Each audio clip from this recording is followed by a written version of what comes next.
కుత్బుల్లాపూర్ నియోజకవర్గం Padmanagar ring road సమీపంలో నిర్మాణంలో ఉన్న భవనం పైనుంచి పడి కుమార్ అనే కార్మికుడు మృతి చెందాడు. పై అంతస్తు స్లాబ్ కోసం క్రెయిన్ ద్వారా మెటీరియల్ తరలిస్తుండగా ప్రమాదం జరిగింది. అకస్మాత్తుగా క్రెయిన్ వైర్ తెగిపోవడంతో మెటీరియల్తో సహా కుమార్ కింద పడిపోయాడు. తీవ్ర గాయాల పాలైన ఘటనా స్థలంలోనే ప్రాణాలు కోల్పోయాడు కార్మికుడు. కేసు నమోదు చేసుకుని పోలీసులు దర్యాప్తు చేస్తున్నారు. ఈ నెల 11వ తారీఖు రోజు ఒక డ్రగ్ పెడ్లర్ ఒక కన్జ్యూమర్కి డ్రగ్ సప్లై చేస్తున్నారనే ఇన్ఫర్మేషన్ మీద ఎస్ఓటి సైబరాబాద్ తర్వాత గచ్చిబౌలి లోకల్ పోలీస్ కలిసి వట్టినాగులపల్లి దగ్గర రైడ్ చేసి యశ్వంత్ సాయి అనే ఒక వ్యక్తిని పట్టుకున్నారు. అతను కూకటిపల్లి నివాసి, యాక్చువల్గా ఈస్ట్ గోదావరి నుంచి ఇక్కడికి వచ్చి ఉంటున్నాడు. ప్రస్తుతం ఏమీ పనిచేయని వ్యక్తి. అతను ఇతన్ని ఒక కన్జ్యూమర్ని కూడా అరెస్ట్ చేయటం జరిగింది. అతన్ని కస్టడీలో 44 grams MDMA దొరికింది. తర్వాత అతన్ని ఇంటరాగేట్ చేసినప్పుడు అతను 16 మంది కన్జ్యూమర్స్కి ఇక్కడ హైదరాబాద్లో డ్రగ్ సప్లై చేస్తున్నట్లుగా కూడా తెలిసింది. ఆ 16 మందిని కూడా ఐడెంటిఫై చేయడం జరిగింది. ఇతని ఇంటరాగేషన్లో రజల్ అబ్దుల్ గఫూర్ అని తర్వాత నబీనా వీళ్ళిద్దరు ఫ్రెండ్స్. వీళ్ళిద్దరు కేరళకు సంబంధించిన వ్యక్తులు, ప్రస్తుతం బెంగళూరులో ఉంటున్నారు.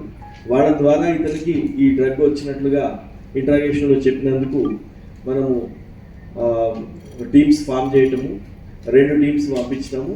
ఒకటి బెంగళూరులో ఆ నబీనా అనే అమ్మాయిని అరెస్ట్ చేయటం, ఆమె దగ్గర మళ్ళీ సెర్చ్ చేస్తే 50 grams MDMA తర్వాత ఇంకొక 50 grams ఓజీ గాంజా, ఈ 2 అక్కడ వాళ్ళ నబీనా దగ్గర దొరికాయి. తర్వాత కేరళ వెళ్ళి తిరుసూర్ దగ్గర ఈ అబ్దుల్ గఫార్ని కూడా అరెస్ట్ చేయడం జరిగింది. వీళ్ళిద్దరిని ఆ లోకల్ కోర్ట్స్లో ప్రొడ్యూస్ చేసి ఇక్కడికి ట్రాన్సిట్ వారెంట్ మీద ఇక్కడ తీసుకొస్తున్నాం. వీళ్ళిద్దరిని కూడా ఇక్కడ ప్రొడ్యూస్ చేస్తాం.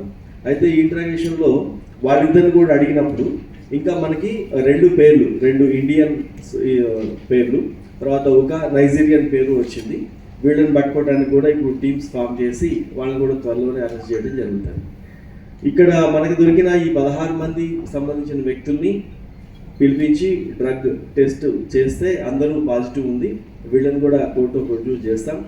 వాళ్ళు అఫిడవిట్ ఇచ్చి ఒకవేళ రిహాబిలిటేషన్కి వెళ్తే వాళ్ళు విక్టిమ్గా ట్రీట్ చేయబడతారు లేదా అక్యూజ్గా ట్రీట్ చేయబడతారు. వాళ్ళ దాన్ని ఛాలెంజ్ చేయదలుచుకుంటే ప్రస్తుతానికి ఈ కేసులో ఇప్పటికీ 3 వ్యక్తులు అంటే 3 డ్రగ్ పెడ్లర్స్ని అరెస్ట్ చేయటం, టోటల్గా 94 grams MDMA, 50 grams OG ganja seize చేశాము. 2 సెల్ ఫోన్స్ సీజ్ అయి ఉంది.